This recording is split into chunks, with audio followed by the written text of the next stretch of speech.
What's up everybody, once again my name is Matt and welcome back to The Bit. Now that our Nintendo Switch coverage is over, it's time to get back to our regularly scheduled format.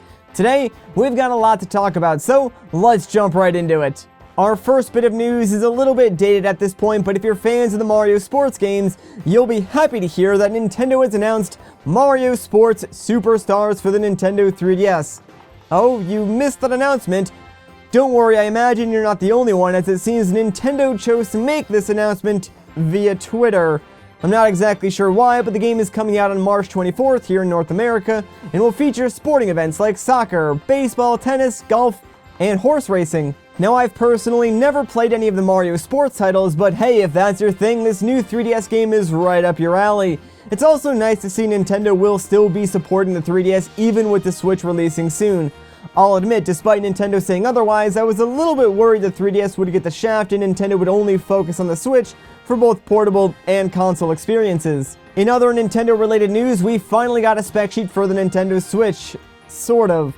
Nintendo seems to be erring on the side of vagueness with this spec sheet that was found online. It doesn't really give you a whole lot of information. Here's the rundown.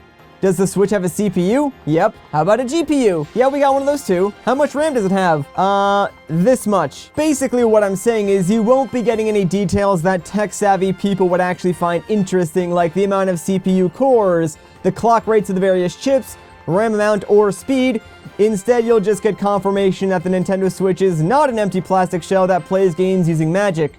Could have fooled me. Then in trailer news, we got a new cinematic trailer for Mass Effect Andromeda. And I know the last time I talked about this game, I was hesitant about the direction it was taking, but after seeing this, I'm actually pretty excited for it.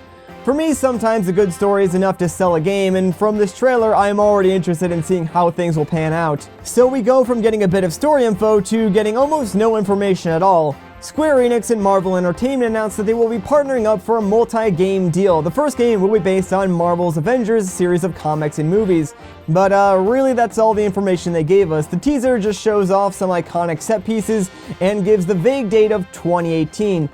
Now, because we not only see Square's logo, but we also see Eidos, we can probably assume the game is going to be an action-adventure game, but really, that's about it. It's kinda cool, but I never really understood why companies make these teaser trailers so far ahead of the game's release. Sure, it builds hype up early, but unless there's a constant flow of new information or press material, I tend to forget about it.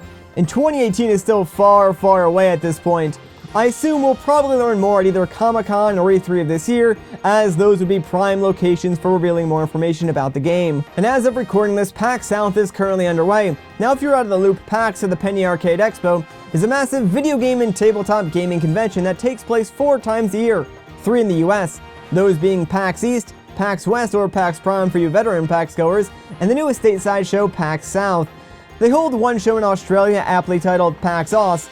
During this year's PAX South convention, though, the announcement was made for a 4th US-based PAX convention, PAX Unplugged. Unlike other PAX shows, PAX Unplugged will center and focus on the tabletop gaming community. PAX has done wonders in getting people together for the love of tabletop card games, strategy games, and everything in between.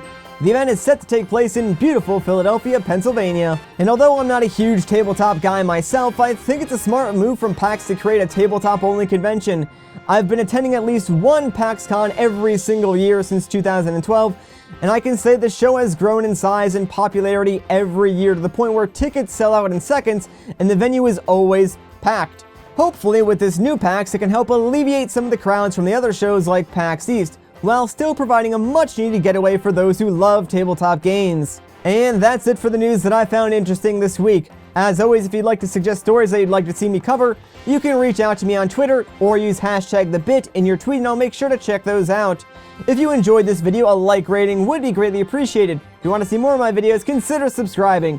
Once again though guys, my name is Matt, thank you so much for watching, and I'll catch you in the next one.